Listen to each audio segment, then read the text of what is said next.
بسم اللہ الرحمن الرحیم نحمدہ و نصلی علی رسول الکریم اما بعد۔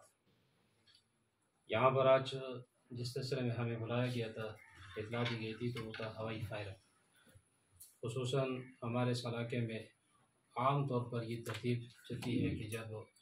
چاند نظر آ جاتا ہے تو لوگ ہوائی فائرنگ شروع کر دیتے ہیں۔ ہوائی فائرنگ بے جا فائرنگ کرنا یہ قانوناً جرم بھی ہے، شرعاً بھی ناجائز ہے، مال کا ضیاع بھی ہے، اور اسی طرح کسی مسلمان کے جان لینے کا سبب بھی بن سکتا ہے۔ تو لہٰذا آج کل میڈیا کا دور ہے، تو اگر چاند نظر آ گیا تو میڈیا والے اس کو بہت ہی تفصیل کے ساتھ ذکر کر دیتے ہیں،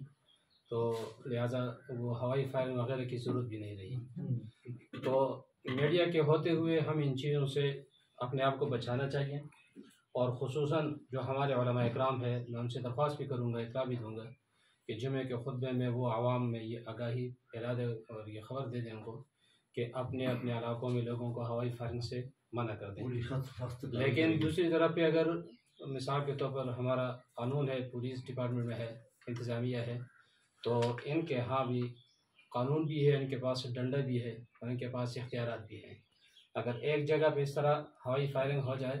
اور اس کے خلاف کارروائی ہو جائے، اور وہ عید کا دن، عید کی رات، عید کا دن بھی وہ انشاءاللہ جیل میں گزارے، سلاخوں کے پیچھے گزارے، تو انشاءاللہ اس کے گاؤں میں جتنے بھی لوگ ہوں گے آئندہ کے لوگ توبہ طائب ہو جائے گا انشاءاللہ، کوئی اس طرح کوئی سوچے گا بھی نہیں۔